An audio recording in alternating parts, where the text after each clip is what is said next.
Hello and welcome back to my channel, and we rejoin our characters in the Green Dragon.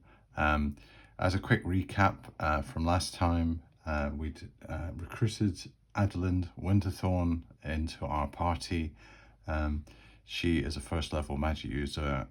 She is of quite a mature age. She's 38 now, so quite a bit older than the rest of the characters, but hopefully she'll bring a level of maturity to the party. We went through her stats and her spells, and we ascertained that she had some quite considerable offensive and defensive power, which is going to become very useful. I thought I'd do a quick check of her any components that she might need, and just as a reminder, on her spells we had the first one we ascertained was the fact that she had identify, and we've just been through the process with Kayla of seeing all the different ingredients that we need for identify. Now I would say that Adeline doesn't really need to gather that type of those type of components just now, because it's almost a kind of one-off. If we do find another magic item, we can gather, we can get the crushed pearl, we can get the owl's feather. I'm not saying we can go up to Kayla and ask for the feather. We can get the glass of wine, and what else was it? Oh, the cuttlefish. Yeah, we'll have to maybe have to go to Thidabert's Emporium for that and source that. So I don't think we need to worry about that just now. We'll just get that as and when. On shield, I looked up the player's handbook and there was no material component. And on sleep has got it's got some pretty tame requirements. So let's just have a quick look. Let's get the characters out of the way. On sleep. Now, let's have a look at first level, sleep. Now, sleep is a great spell because it it affects a number of targets at once. As a quick reminder, all these hit dice, and look at this fantastic 4 to 16, 2 to 8. So yeah, this is an area effect weapon. It's like lobbing your a mortar into the enemy, but instead of exploding, it creates a slumbering opponent, which you can dispatch, which is rather, I suppose, it's not really sporting, as we would say in Britain, but Love and War, that's dungeon expedition and exploring. I suppose it's the same. But just on the material components, it said that the components for this spell is a pinch of fine sand, rose petals, or a live cricket. So it's not onerous. We could probably find fine sand somewhere, a little rose petal, I suppose depending on the season. So I would say the fine sand we could probably get. The live cricket might be a bit more challenging, but yeah. So I don't think we have an issue with that as well. We will pick up the fine sand as and when, which is probably going to have to be quite soon. So maybe Adelind can give Fredigar a little note of the components that she needs, if she's going to memorize sleep when we go out on our next adventure. So that's really Adelind covered. We're probably about 2 o'clock in the afternoon in the Green Dragon. It's the Saturday. We've still got the issue of Dagobert, and he'd lost a couple of hit points, and he's saying to the rest of the party, he's saying, actually, I'm not feeling too great. I could really do maybe having a bit of meditation, and get my spell, my Cure Light Wound spell, back placed into my head, and then try to do a bit of self-cure. Maybe got a bit of a heavy day tomorrow because it's Holy Day, so I will be expected to do some duties for the church in Marchton. I could really do with a bit of TLC and self-repair, and they say, yeah, that's fine, Dagobert. Why don't we, as a group, agree to one of the things we had on our agenda was the information about halflings and taking that up to the keep, and also asking Eridan, who is the Chamberlain, whether there's any further opportunities or potential missions for us to undertake. And what it would be probably the best idea to do that now, while it is still daytime. And then when we get back, Dagobert, feel free to just go up to the rooms, have a bit of a rest, recharge, and we'll unwind in our own way down in the Green Dragon. It's going to be quite a night tonight. It's Saturday night.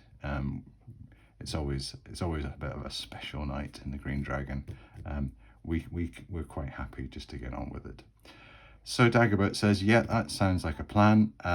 Why don't we get our selves ready and head up to the keep? So as a party, now I suppose this thing, I was thinking about this the other day. This is one of the tropes, I suppose, one of the tropes of adventure gaming, is that when you think of it, we're always, as a party, we're always going around together.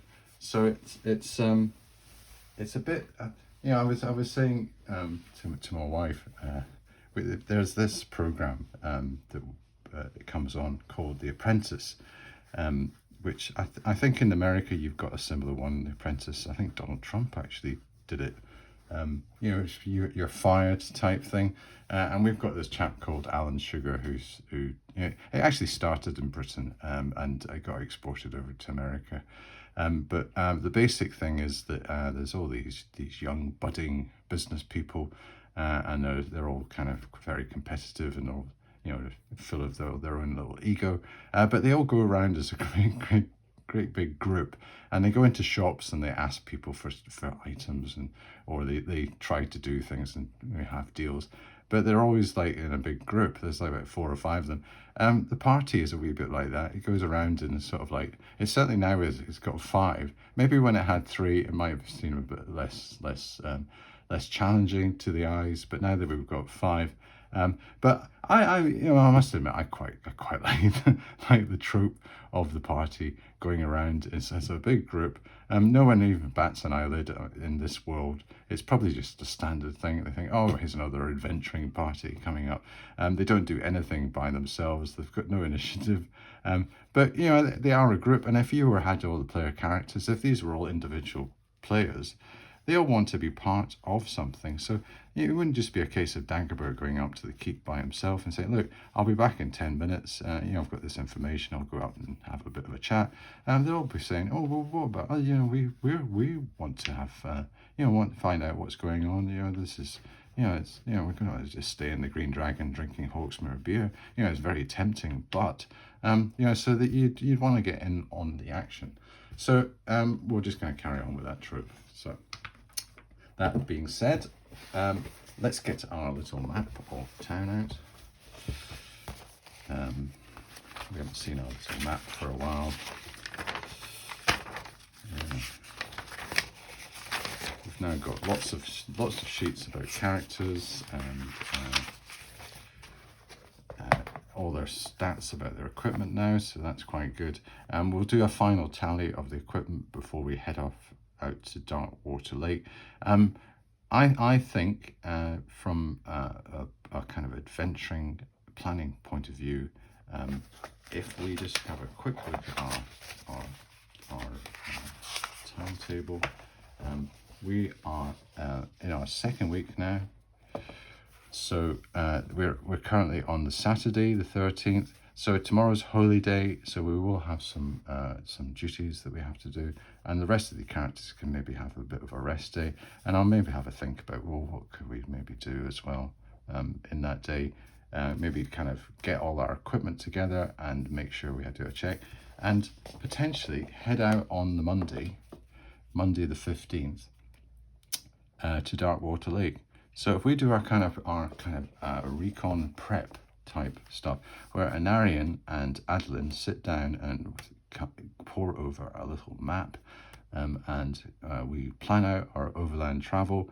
We work out all the things that we need to do to take up, kind of provisions, how long we think it's going to take, and where the exact location of the temple is. We'll work all that out for on the Sunday, and then head off straight, overland to Darkwater Lake on the Monday. Yeah, that seems quite sensible to me. So that is our kind of our more longer term plan. But the immediate one is to try and get some revenue together with this information about the halflings. So we trot out of the Green Dragon into the square. It's a lovely Saturday afternoon, Saturday afternoon. The weather has been terrific for this time of year. There's been very little rain or winds. It's really quite exceptional. The climatic region is, I'm going to say, it's very similar to, I suppose, where I come from, but it seems to be a bit more, a bit more benign for the characters in the first two weeks from what a march is usually like in Scotland. But hey, this is fantasy, and it's Advanced Dungeons and Dragons, so it's it's a bit of a kind of Glorantha feel. It's got that kind of sunshine effect. So we head off into the square. There's a few passers-by that kind of notice us. They think, well, they're quite a force. My goodness, there's 5 of them now. Striding through the market square, and they have a lady. They have this and what a fantastic robe she's wearing. Isn't that a very rich material? So Adeline probably stands out quite a bit because she is very well appointed with her clothing. She, coming from quite a noble and privileged background, she takes care of her appearance.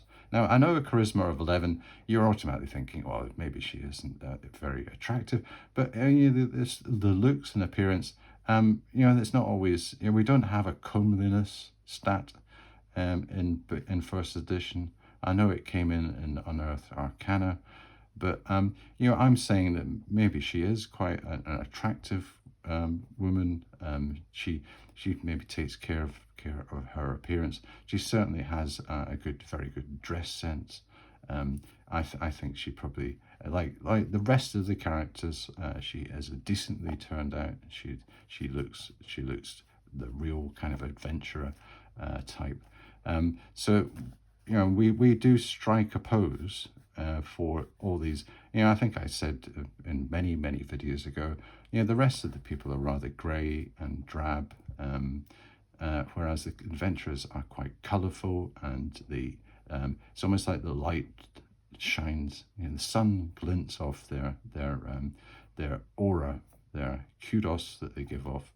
And certainly now that they have all this, I suppose, experience under their belt of adventuring, and there's a bit of a reputation factor happening, there's certainly a kind of self-generated aura about these characters.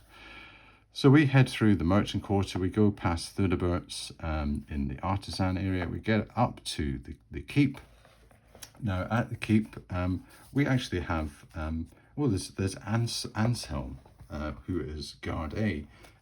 He is on the gate, and he says, afternoon, Daggerbert. What brings you to the keep today? More business for me to escort you around? He's being a bit cheeky. And Arian's just about to start saying about, you saucy knave and all that kind of stuff, and Dagobert quickly interjects and says, haha, yes, yes, that very funny Anselm, still cracking out these jokes. We're actually up to see the Chamberlain, Eridan. We have some information that we would like to give to him, and see whether he could appraise whether this is of importance to Lord Seward and his mission in the Northern Marches. And Anselm is probably put back in his box a wee bit, because this sounds like an important thing that Dagobert's talking about. So, we as a group, spearheaded by our leader Dagobert, stride past. Anselm's probably got this blue livery on. I'll get my little blue token out just so we can visualize it. He's quite sheepish now. He says, "Okay, I will get one of my fellows to bind the gate, and I will escort you to Eridan. He is in his private chambers, which is close to the Chamber of Light that you have already been in. This won't take me too long. It's basically my half day today, Saturday. So I'm going I'm doing some going the extra mile for you, Dagobert. So let's make haste and get along to Eridan." So we trot on down the corridors. Again, the keep is one of these kind of almost like a maze. It's a very it seems to almost expand before your eyes. As I've said before, you go down one corridor and it leads to another, and by the time, maybe after about 2 or 3 minutes, you feel quite lost inside it, and it has this feeling that it's much larger on the inside than it is on the outside. It's got a rather a TARDIS kind of effect. It's maybe the architect had something in mind. Remember, this is an old Imperial thing. Maybe it was designed just to kind of confound visitors out of spite. It's got a kind of lawful evil type mischief about it. But now it's used for good effect. It has been cleansed of all the lawful evil contamination. It is now a nice lawful neutral stroke lawful good keep. But it still has, I suppose, its architectural features, which is causing us quite a bit of interest. So we get down to the anteroom before the Chamber of Light. We can see that is having its effect. Remember, the Chamber of Light was this circular chamber with a central dais. It had this amazing skylight where basically a perspex roof. They went in the shaft. They went straight up into the mountain, and sunlight would come beaming down. It was quite an amazing experience to be inside it. And we say to Answer, can we just for five minutes maybe sample this amazing chamber? So we do have a little side journey. Anselm feels a bit kind of sheepish after his rather surly quips. So he leads us in. We sample this amazing chamber. It really is very impressive. Exactly the sort of thing you'd expect Lord Seward to preside over in his High Council. This is really very impressive. And what a marvel of intellect and skill to devise this glass ceiling. Which has got almost some strange mystical properties that it doesn't get discolored, and it seems to avoid any residue of dirt or whatever on its surface. So after about 5 minutes of basking in the sunlight that's coming through, Anselm says, "Right, okay, I think we've spent enough time here. I'll go and see if Eridan is available. If you just wait on the sofas outside in the antechamber. So we do. So our characters are just lounging about. Maybe not trying to look too nonchalant, because Eridan is an important fellow. We want to make a good impression. We haven't really had too much of an interface with him before, because remember when we did see him, he was quite a busy fellow. He was, in fact, I don't think we even made his stats up. I'll just try and see if he has got any details of. We do our famous work out his personality. So we've got, let me just check, I've got the detail of everybody in the keep. I have got Perifolds. So I don't actually have Eridan, Chamberlain of the Keep. I don't have his. So let's just do that just now and get Eridan, because it'd be quite nice just to work out what his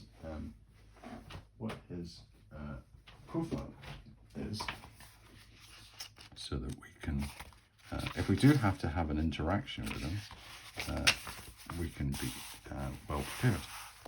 So I'll use this little icon for Eridan, little green one. So we'll do his personality. We'll get the Dungeon Master's Guide out for that. Now luckily all the tables for this we discovered at the back, so it's not too difficult. Oh, it's tendencies first. It's general tendencies. So we'll do a tendency first. I'll get my little shaker in. So general tendencies are a D12 and a D6. So I'll get a D6 and a D12. So let's see what he is like. So we have, that's going to be 13, because we add 12 onto that. Precise and exacting. Well, that sounds like what you'd expect from a Chamberlain.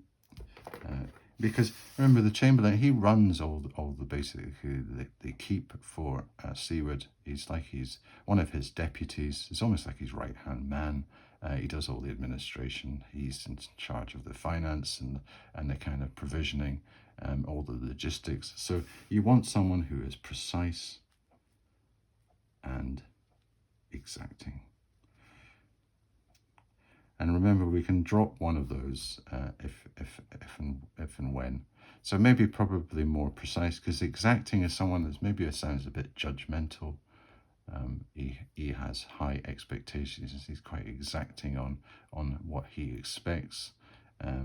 That's maybe, as I say, a bit more of a judgmental. Where precise is probably a more mechanical thing, where you are actually intellectually, you're really kind of on point all the time. And that's probably a bit more what we really expect from a Chamberlain. But then exacting could be that he does have very high standards. So maybe it's a blend of the two. That might be a better way to do it. Because you can do that. I think it said in the DM's guide that you can have both. So we might just go for that. So what about personality? So we'll get our D8 out for this. So we'll have a D8 for the whether he's average, extroverted or introverted. So he is an average, and he has an 8. Abrasive. Well, maybe not. Okay, so he's okay. Well, let's do we'll do the famous 1 to 10, the scale of 1 to 10, to see how abrasive he is, because that's probably the most negative quality that he has, or attribute. Let's just see exactly how abrasive. So he's not really. Maybe he comes across as being a bit impatient, and he can be quite sharp. So it's only a 3 there. And out of interest, let's do precise and exacting and just see how precise and exact. So he is very precise and exacting. So that's an 8. So we've got a good profile of what Eridan is like.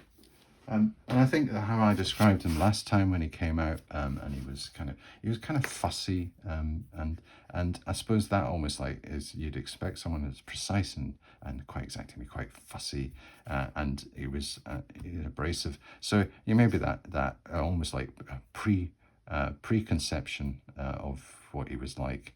With these dice rolls, this is confirmation bias. He really was.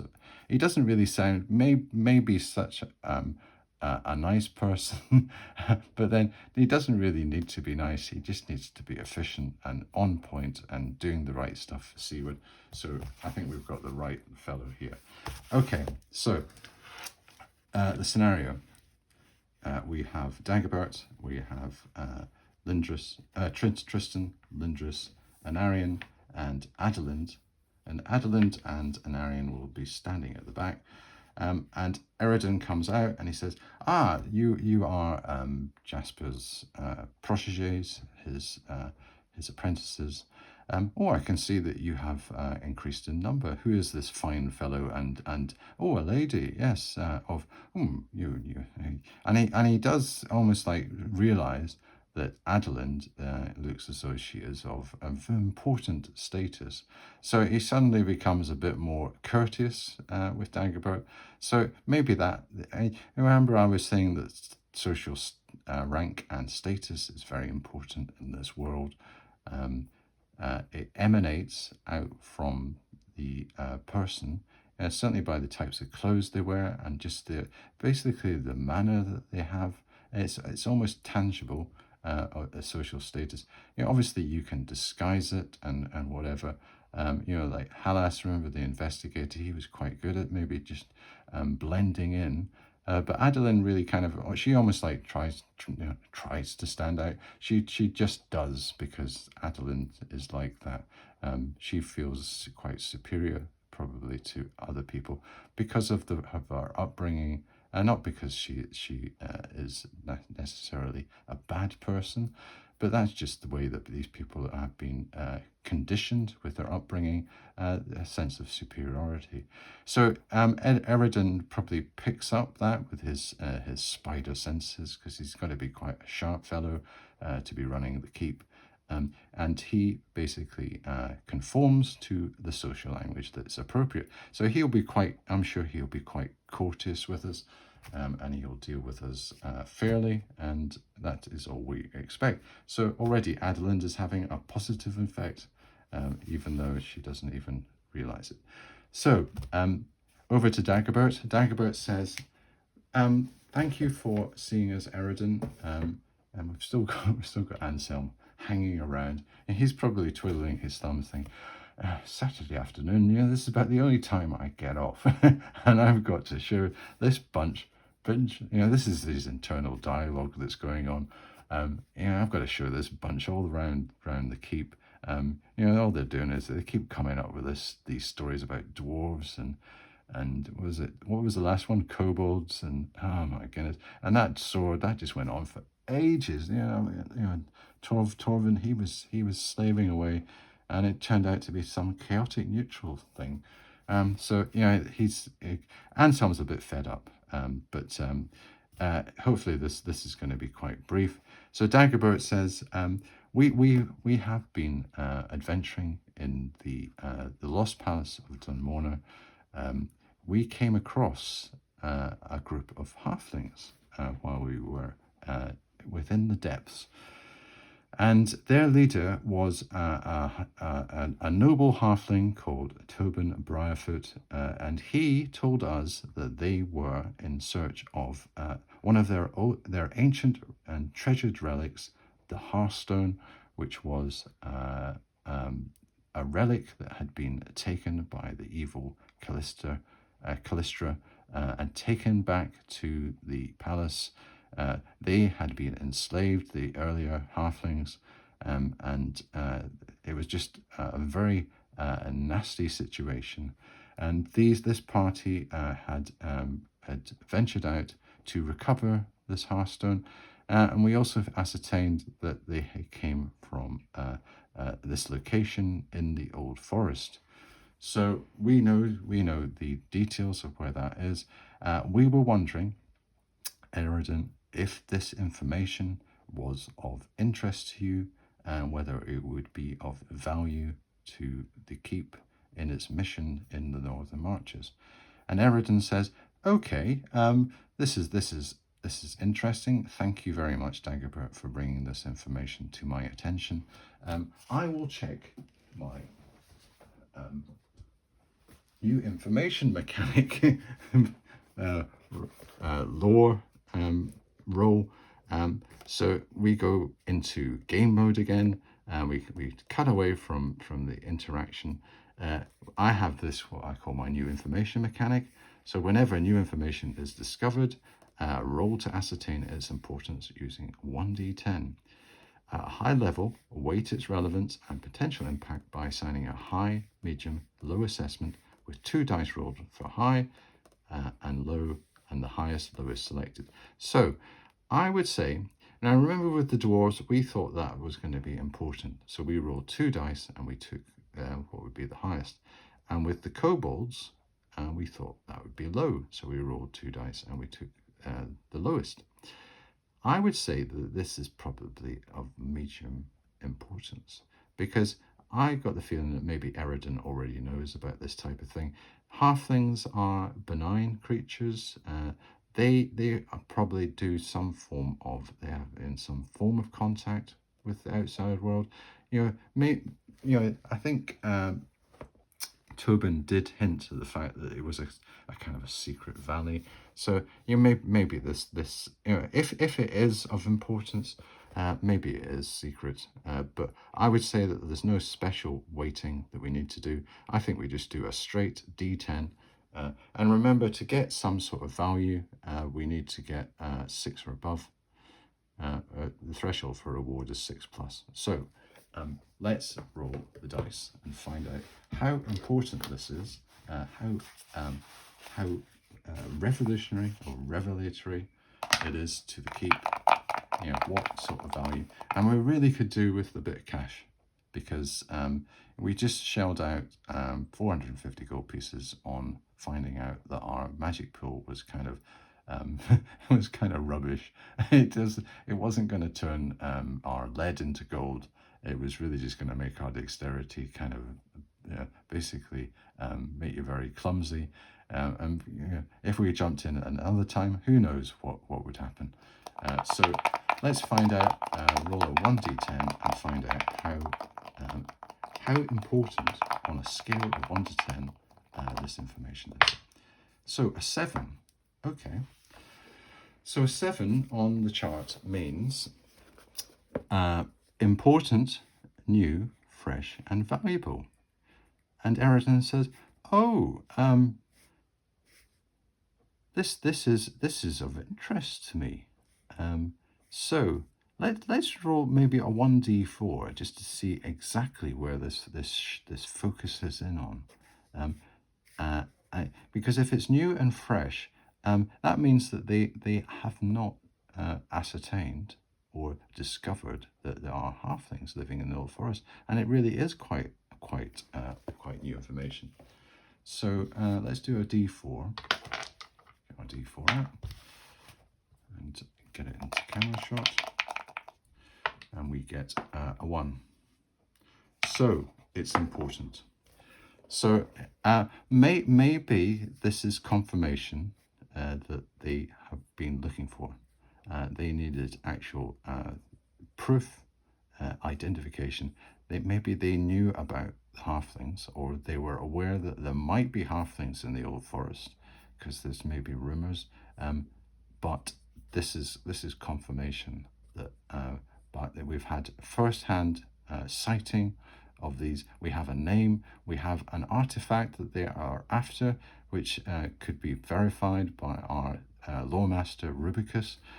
Maybe that is information that we can give. In fact, we might actually be able to have a sub information mechanic on the fact that we have this artifact, and give that information to Rubicus, and that might be something that we could do.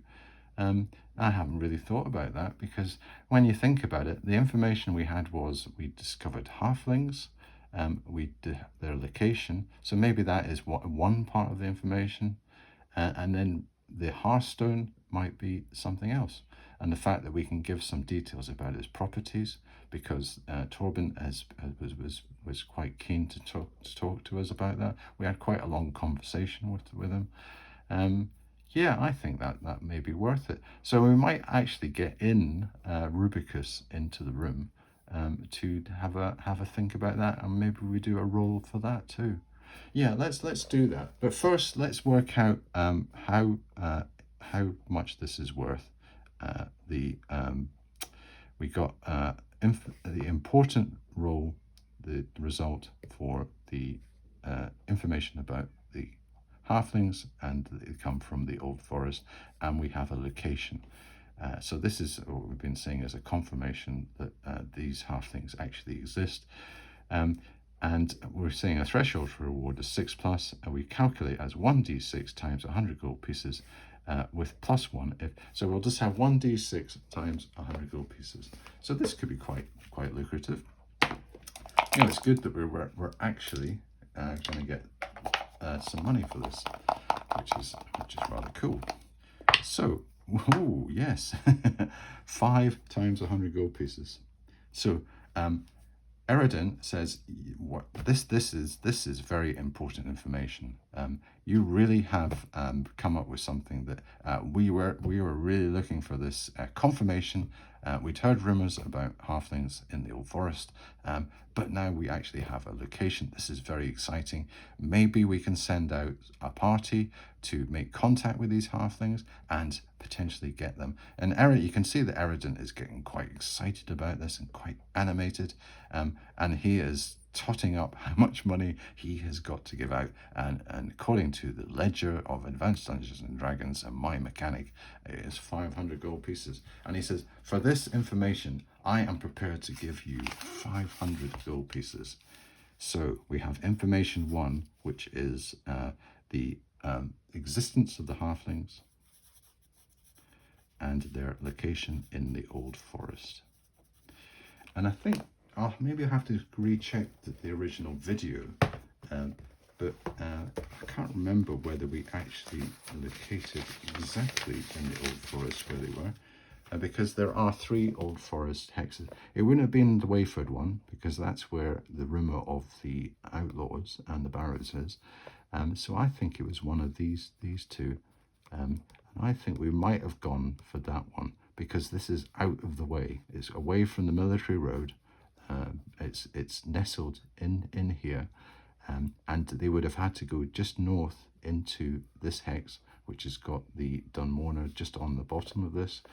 So I think they're in that, but I will double check the video to so we show Eridan on his map, and we say, yes, they have in a secluded vale, the hobbits, the halflings, I keep calling them hobbits, the halflings reside in a small little group. I think we worked out that there might be about between 100 and 200, but we'd offline we'll probably have to do a random roll just to see. I think they can go up to populations of 300. Yeah, he says, well, that is fantastic information. I will relay that to Lord Seaward. I'm sure he will be delighted. We can add that to our knowledge banks, our information about the local area. It is good to know that there are non-hostiles. The last information you brought us was about kobolds, and the dwarves. That was very interesting, but it wasn't quite. This really hits the spot for us. We as I say, we needed confirmation. You've given us that, so we go great. What about the other bit of information about this artifact and Hearthstone? And Eridan says, yes, I will consult the lore master Rubicus. He is not available just now. We might need to approach him. I will make an appointment with him. He is sometimes quite difficult to approach. and I will mention this information about the Hearthstone. He might want to interview you about the exact details, but I will relay on the what he thinks of this, and we will be in contact through our messages and dispatch people with. I believe you are in the Green Dragon. We'll probably send Perifold. As if Perifold hasn't got enough to do. He can come down with the what Rubicus thinks of this, whether he has heard of this before, or this is new information. And we go, thank you very much, Eridan. That has been a worthwhile venture for us. We are glad that we have been assistance to the keep. We hope that Lord Seawood looks upon this favourably. We have one last thing to ask. We realise that you are in charge with Falkred. It's been explained to us by our patron Jasper that you are in charge of the governance of whether there are any missions that the keep would like to undertake. And we were wondering whether you had anything on the stocks for us that would be appropriate for our type of profession, our type of adventuring. And Eridan says, it is good of you to ask, Dagbert, but unfortunately we have nothing on this week. Maybe if you try the next week, we might have something. Who knows, if with the Halflings, we might be asking for some volunteers to come forward and help with an expedition out. And because you have first-hand knowledge, hopefully these Halflings have survived and have not succumbed to the terrors of Dunmorna. We would maybe ask for some support in our venture. So we basically finish our negotiation with Eridan. We feel quite buoyed by the fact that we are now going to get 500 gold pieces transferred by the amazing money service that happens between the keep and the Green Dragon. And we leave Eridan. He wishes us good day. We feel quite satisfied that was a good investment of time, and it's not really taken too long. And also we have the potential of maybe some further reward for the Hearthstone and the information that Rubicus. It might not be. I might actually give it a roll 2d10 and take the lowest of those on the basis that I don't want to really be giving out too much. So it might not be. So it might require an exceptional roll to be of any importance. And that might be a good way to get, just to kind of tone down the impact of that. And that's probably what I'm going to do. Okay. So I'm just looking at, oh my goodness, the time. So I think that is probably going to do us for today. So I think for the next episode, what we need to do is get back to the Green Dragon. I think we'll focus on getting Dagobert healed up. I think he deserves a bit of a rest.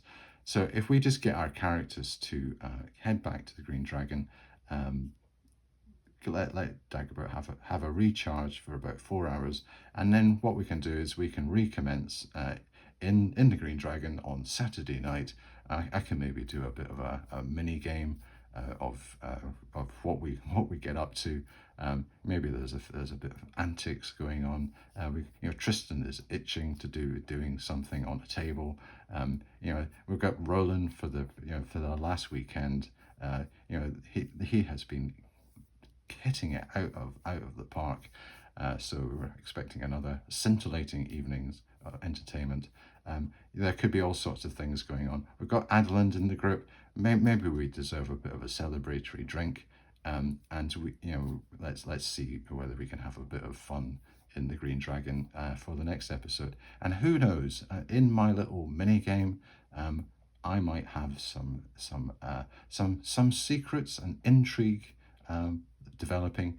I have a feeling that the rule of 4 is going to make its appearance somehow, somewhere, but let us wait and see what happens on our next journey into the Green Dragon and the Saturday night. Okay, well, thanks for watching this one, and I'll see you next time.